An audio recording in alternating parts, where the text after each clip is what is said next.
Halo selamat siang pemirsa IDX Channel, kita kembali berjumpa dalam IDX First Session Closing. Sejumlah informasi dari dunia ekonomi dan bisnis akan kami sajikan untuk Anda. Bersama saya Roselyn Chu, inilah IDX First Session Closing selengkapnya untuk Anda.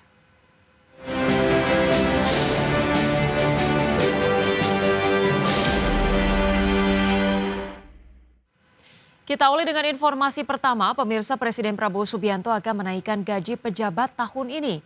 Keputusan tersebut terungkap dalam salah satu perubahan dari 8 program hasil terbaik cepat dalam rencana kerja pemerintah tahun 2025. Dalam Perpres tersebut, Presiden juga akan mendirikan Badan Penerimaan Negara serta meningkatkan rasio penerimaan negara terhadap PDB hingga 23%. Presiden Prabowo Subianto akan menaikkan gaji pejabat tahun ini. Keputusan tersebut terungkap dalam salah satu perubahan 8 program hasil terbaik cepat dalam rencana kerja pemerintah tahun 2025. Perubahan ini dituangkan dalam Peraturan Presiden Nomor 79 Tahun 2025 tentang pemutahiran rencana kerja pemerintah tahun 2025 yang berlaku sejak 30 Juni 2025. Dalam beli tersebut, salah satu poin utama yang mengalami perubahan yakni perluasan program kenaikan gaji. Jika sebelumnya dalam aturan lama pada Perpres Nomor 109 Tahun 2024 hanya berlaku untuk aparatur sipil negara seperti guru, dosen, tenaga kesehatan, dan penyuluh. Kini dalam Perpres Nomor 79 Tahun 2025, Prabowo juga menegaskan kenaikan gaji untuk TNI Polri serta pejabat negara. Dalam daftar 8 program hasil terbaik cepat Prabowo di 2025 berdasarkan Perpres Nomor 79 Tahun 2025, Presiden juga akan mendirikan Badan Penerimaan Negara serta meningkatkan rasio penerimaan negara terhadap PDB hingga 23%. Seperti diketahui dalam pidato pengantar rancangan Undang-Undang Anggaran Pendapatan dan Belanja Negara tahun anggaran 2026, beserta nota keuangannya pada tanggal 15 Agustus lalu, Presiden Prabowo Subianto yang tidak menyinggung kenaikan gaji aparatur sipil negara. Kala itu Presiden hanya menyinggung soal gaji guru dan dosen, serta tunjangan profesi guru non-PNS. Dari Jakarta, Tim Liputan IDX Channel. Pemirsa, Menteri Keuangan Purbaya Yudi Sadewa mengaku belum mempunyai rencana membentuk Badan Penerimaan Negara menyusul keputusan Presiden Prabowo Subianto yang memasukkan pembentukan Badan Penerimaan Negara dalam program hasil cepat Rencana Kerja Pemerintah atau RKP tahun 2025. Purbaya menyatakan masih akan memakai instrumen yang ada untuk mendorong penerimaan negara. Menurut Purbaya, jika ekonomi tumbuh lebih cepat, maka penerimaan pajak juga akan terakselerasi. Meski demikian, Purbaya tidak menampik bahwa 10 tahun belakangan, rasio pajak terhadap produk domestik bruto stagnan di kisaran 10%.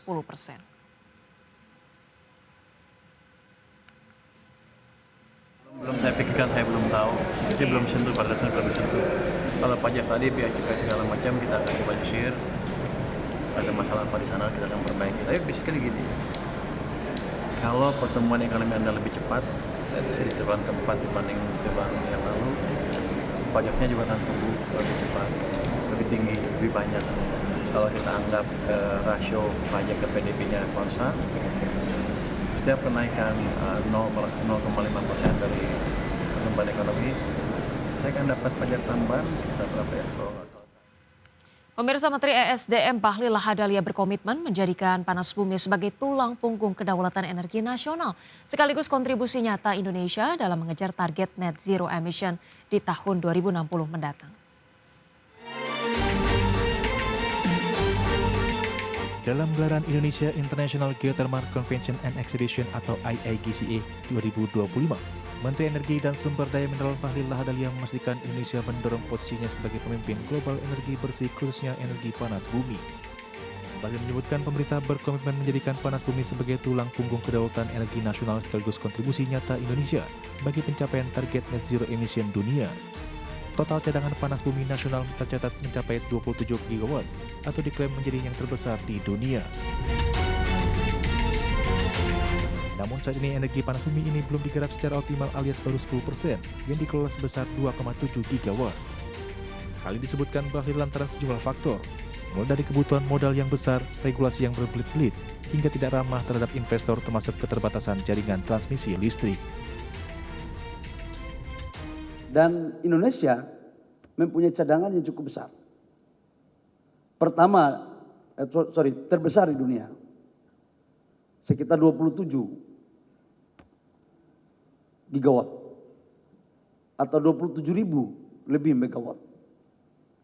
Dan dari sini baru kurang lebih sekitar 10% yang bisa kita kelola. Artinya masih ada 90% potensi ini. Dan ini adalah energi masa depan. Namanya emas uap. Ini emas uap. Dan harganya pun yang pemerintah telah terapkan cukup ekonomis. Dalam Kepmen ESDM untuk tahap pertama 10 tahun pertama 9,5 sen per kWh. Dengan gelaran IIGCA 2025 ini diharapkan adanya kolaborasi semua pihak untuk meningkatkan kapasitas energi panas bumi di tanah air. Ajang ini juga diharapkan menarik investasi dengan potensi transaksi hingga $2 miliar Amerika Serikat serta peluncuran 5 proyek geothermal strategis nasional. Dari Jakarta, Devi Firmansyah, Tim Liputan IDX Channel. Pemirsa, PT Pertamina Geothermal Energy Tbk kembali berpartisipasi dalam gelaran The 11th Indonesia International Geothermal Convention and Exhibition 2025. Ajang tersebut membuka diskusi mengenai peluang bisnis panas bumi di luar kelistrikan. PGEO ini juga tengah mempersiapkan pemirsa ekosistem green hydrogen. Dalam gelaran The 11 Indonesia International Geothermal Convention and Exhibition atau IIGCE 2025, PT Pertamina Geothermal Energy Tbk kembali berpartisipasi sebagai bentuk komitmennya dalam mendukung swasembada dan ketahanan energi nasional. Ajang ini menjadi forum bagi pemerintah, asosiasi, dan pelaku usaha untuk membahas pengembangan potensi serta berbagi praktik terbaik dalam pengelolaan panas bumi. Direktur Utama PT Pertamina Geothermal Energy Tbk Julfi Hadi menyebutkan ajang IIGCE menjadi kesempatan bagi PG untuk membuka diskusi mengenai peluang bisnis panas bumi di luar kelistrikan. Tak hanya itu, PG juga sedang mempersiapkan ekosistem green hydrogen, di mana Pertamina menjadi satu-satunya yang memiliki rantai proses end-to-end, mulai dari panas bumi, elektrolisis, infrastruktur mainstream, hingga overtaker. Hal ini membuat PG fokus dalam mewujudkan target 1 gigawatt dalam 2 tahun ke depan dan 1,7 gigawatt pada tahun 2034. Sejalan dengan itu, PG juga telah mengidentifikasi potensi panas bumi hingga 3 gigawatt dari 10 wilayah kerja panas bumi yang dikelola secara mandiri. Panas bumi itu adalah indigenous resources-nya Indonesia. Jadi Indonesia itu negara volkanik dan itu berarti negara geotermal. Dan 40% reserve daripada dunia. Ya, jadi terbesar di dunia.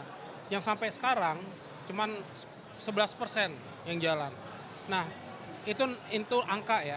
Kalau lokasinya dari Aceh sampai Irian, di Kalimantan juga ada, di mana-mana ada.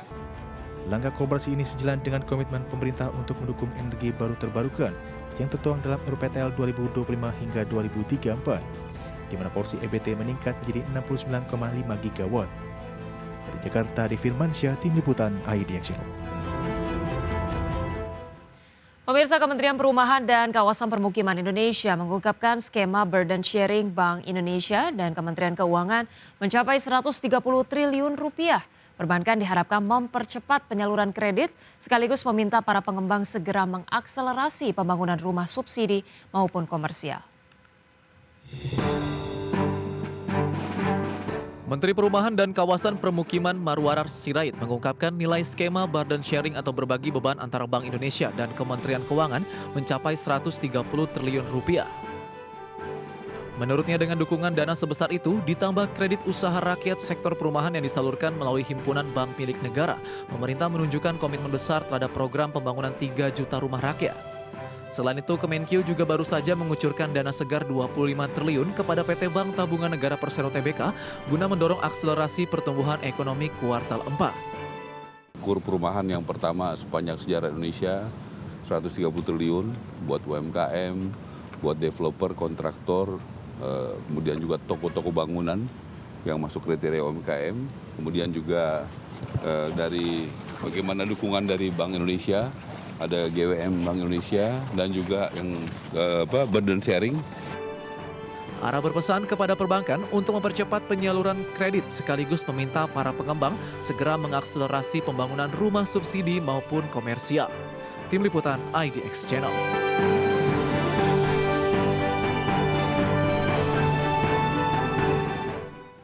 Dan pemirsa, berbagai informasi menarik lainnya akan kami hadirkan usai jeda berikut ini. Tetaplah bersama kami.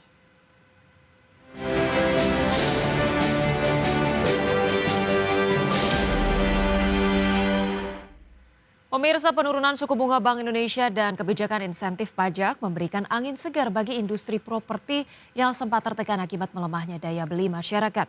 PT Ciputra Development Tbk, emiten properti terkemuka, mencatat peluang kenaikan kinerja penjualan dan pendapatan di tengah tren bunga layu tersebut. CTRA mencatat pendapatan dan penjualan sebesar Rp5,88 triliun pada semester pertama tahun 2025 atau meningkat 16,76% secara tahunan. Selain itu, laba bersih perusahaan juga tumbuh 20% year on year menjadi Rp1,24 triliun. Pertumbuhan ini menunjukkan respon positif pasar properti terhadap kondisi suku bunga yang semakin terjangkau dan dukungan kebijakan fiskal. Penurunan suku bunga dan insentif pajak diyakini menjadi katalisator pemulihan dari sisi permintaan properti. CTRA memperkirakan kondisi makroekonomi dan kebijakan moneter yang kondusif dapat mendorong konsumen kembali melakukan pembelian rumah dan properti lainnya. Strategi ini juga didukung oleh diversifikasi produk dan pengembangan proyek di berbagai wilayah strategis. Manajemen CTRA optimis tren positif ini akan berlanjut hingga akhir tahun 2025 dengan menjangkau kualitas produk dan layanan pelanggan. Fokus perusahaan selain mendorong penjualan juga pada penyelesaian proyek tepat waktu agar pengalaman konsumen semakin baik. Langkah ini menjadi modal kuat dalam menghadapi persaingan pasar properti nasional. Penurunan suku bunga Bank Indonesia dan insentif pajak menjadi faktor penting yang memacu kinerja cepat Ciputra Development. Perusahaan siap memanfaatkan momentum ini untuk memperkuat posisi dan mendukung pertumbuhan bisnis properti di Indonesia. Berbagai sumber untuk IDX Channel. Pemirsa, PT Bank Danamon Indonesia Tbk mencatat pertumbuhan signifikan di bisnis kartu kredit sepanjang tahun 2025. Volume transaksi kartu kredit meningkat sekitar 15% year to date, menandai kinerja yang solid di tengah pasar kredit yang kompetitif. PT Bank Danamon Indonesia Tbk mencatat pertumbuhan signifikan di bisnis kartu kredit sepanjang tahun 2025. Perseroan menilai rata-rata nilai pinjaman kartu kredit atau average outstanding loan mencapai Rp3,7 triliun atau naik hampir 10% dibandingkan periode sama tahun sebelumnya. Kinerja ini didukung oleh pengelolaan portofolio kredit yang sehat dan komitmen perusahaan untuk menyalurkan kredit secara hati-hati dan berkelanjutan. Bank Danamon berhasil menjaga rasio kredit bermasalah atau NPL di bawah 2%, sesuai dengan target strategi bisnis perusahaan. Kedepan outstanding pinjaman kartu kredit diharapkan tumbuh sekitar 5% hingga akhir tahun, dengan fokus pada solusi keuangan yang relevan dan adaptif sesuai kebutuhan nasabah.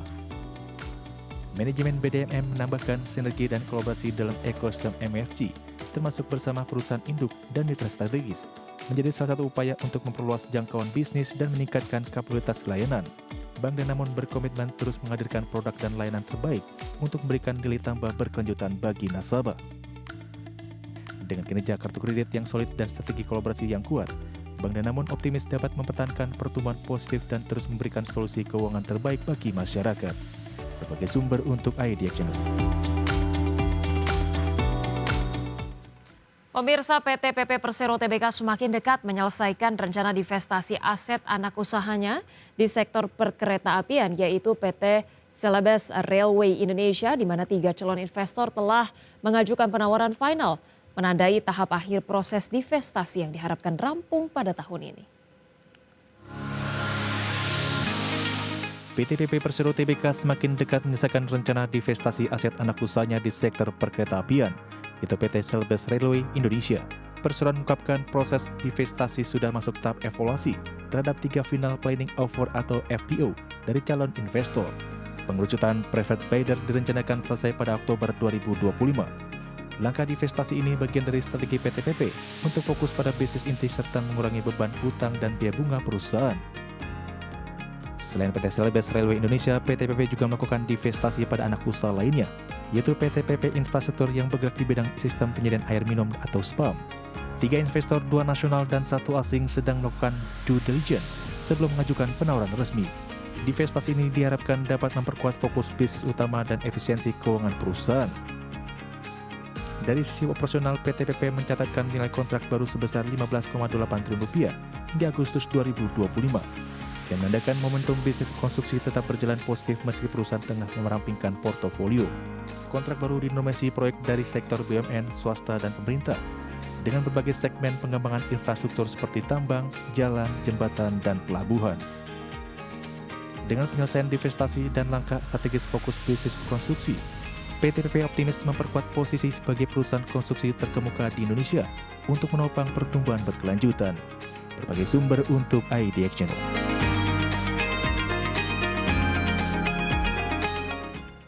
Dan pemirsa, berikut kami hadirkan informasi seputar indeks harga saham gabungan pada penutupan sesi pertama hari ini, pemirsa, 18 September 2025. Kami hadirkan informasinya, pemirsa, di mana IHSG sejauh ini terpantau menguat tipis 0,27% atau menguat 21,4 poin ke 8.046. Sebab menyentuh level tertingginya di 8.068 dan level terendahnya di 8.005,5. 303 saham menguat, 353 saham melemah, dan 143 saham stagnan. Dari jajaran top gainers, pemirsa, kami hadirkan informasi terkait saham-saham yang menjadi top gainers pada perdagangan siang hari ini. Ada BRPT, pemirsa, dengan penguatan 16,9%, PTRO naik 14,7%, Koin menguat 7,5%, dan Brand menguat 2,2%. Kemudian dari top losers, pemirsa, ada BBCA yang melemah 1,5%, disusul BBNI dengan pelemahan 2,4%, Gotoh melemah 1,7%, dan Telkom melemah 2,1%. Dari pergerakan sektoral, pemirsa, sektor teknologi memimpin penguatan dengan kenaikan 4,1%, kemudian barang baku menguat 1,5%, sementara itu keuangan melemah 0,5% dan industri melemah 0,44%.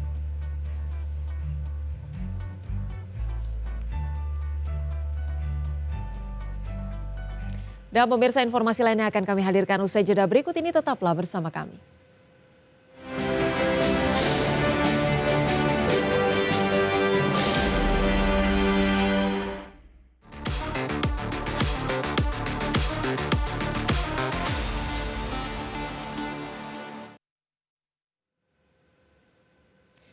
Ya, pemirsa, Anda menyaksikan TechBase. Pemirsa, kita ke informasi terkait dengan Palworld, yaitu game survival crafting yang unik dengan mekanisme penjinakan monster. Ini dipastikan akan meninggalkan fase early access dan dirilis penuh pada tahun 2026. Pengembang Pocket Pair kini fokus untuk memperbaiki bug dan menyempurnakan gameplay untuk menghadirkan pengalaman final yang lebih matang dan juga lengkap. Sejak rilis Early Access pada Januari 2024, Palworld rutin mendapatkan pembaruan dengan tambahan teman, daerah, dan mekanisme baru.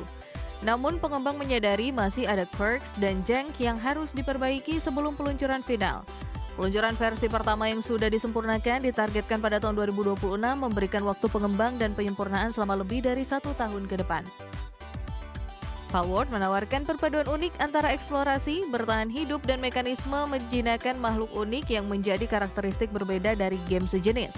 Dengan mode multiplayer dan dunia terbuka yang luas, game ini menarik perhatian komunitas gamers global. Rilis penuh diharapkan membawa konten baru dan perbaikan yang meningkatkan kualitas pengalaman bermain secara keseluruhan. Pengembang Pocket Pair berkomitmen untuk menyempurnakan Palworld agar siap bersaing di pasar game survival crafting yang kompetitif. Dengan dukungan komunitas dan dana pengembang yang kuat, peluncuran versi penuh 2026 diharapkan menjadi momen penting yang membuka era baru bagi judul ini di platform PC dan konsol. Setelah menjalani masa pengujian dan pembaruan panjang, Palworld siap menghadirkan pengalaman bermain yang lebih matang dan seru dengan rilis penuh pada 2026. Para penggemar bisa menantikan petualangan baru yang lebih lengkap di dunia unik Palworld. Berbagai sumber IDX Channel. Pemirsa, Apple diprediksi akan meluncurkan MacBook Pro pertama dengan layar sentuh pada akhir tahun 2026. Model baru ini disebut akan menjadi generasi MacBook Pro pertama yang mengusung teknologi layar OLED dengan kemampuan sentuh, membawa inovasi baru di lini laptop premium Apple. Apple diprediksi akan meluncurkan MacBook Pro pertama dengan layar sentuh pada akhir tahun 2026. Menurut sejumlah analis, MacBook Pro generasi mendatang akan menggunakan layar OLED yang lebih cerah dan hemat energi dibandingkan layar mini LED saat ini. Layar ini juga akan menopang fitur sentuh yang selama ini belum ada di laptop Apple, memungkinkan interaksi pengguna yang lebih intuitif dan fleksibel. Selain itu, MacBook Pro baru ini kemungkinan akan didukung oleh chip M series terbaru, yakni M5 Pro dan M5 Max, yang menawarkan performa lebih tinggi dan efisiensi daya yang ditingkatkan. Apple juga diperkirakan menghilangkan desain notch dan menggantinya dengan punch hole kamera, serta menghadirkan fitur seperti Dynamic Island ala iPhone untuk memperkaya pengalaman pengguna. Prediksi peluncuran di akhir 2026 ini menjadi kabar menggembirakan di tengah antisipasi pengguna yang menantikan inovasi layar dan peningkatan performa MacBook Pro. Langkah Apple diyakini akan mengejar ketertinggalan dari laptop Windows yang sudah menggunakan layar sentuh dan semakin memperkuat posisinya di pasar premium. MacBook Pro layar sentuh dengan teknologi OLED yang dijadwalkan meluncur akhir 2026 akan menjadi tonggak baru inovasi Apple di segmen laptop.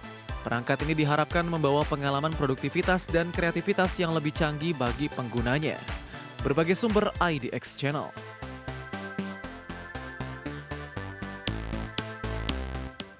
Pemirsa, Logitech kembali meluncurkan produk mouse ergonomis bernama Left Vertical Ergonomic Mouse yang dirancang khusus untuk kenyamanan penggunaan selama berjam-jam. Namun meski menawarkan kenyamanan tinggi, mouse ini bukan untuk semua orang karena desainnya yang lebih cocok untuk tangan yang kecil hingga sedang. Logitech Lift memiliki desain vertikal dengan sudut pegangan 57 derajat yang menempatkan tangan dalam posisi alami layaknya berjabat tangan. Fitur ini membantu mengurangi tekanan pada pergelangan tangan dan otot tangan sehingga mencegah kelelahan saat penggunaan lama. Dilengkapi dengan pegangan karet lembut dan sandaran ibu jari, mouse ini cocok bagi pengguna yang mengutamakan postur kerja sehat. Memiliki 6 tombol fungsi termasuk scroll wheel dengan teknologi smart wheel, magnetik yang senyap dan presisi. Logitech Lift dapat terkoneksi lewat Bluetooth Low Energy atau receiver USB Logi Bolt, serta mendukung pengoperasian di berbagai platform seperti Windows, macOS, Linux, Chrome OS, iPad OS, dan Android.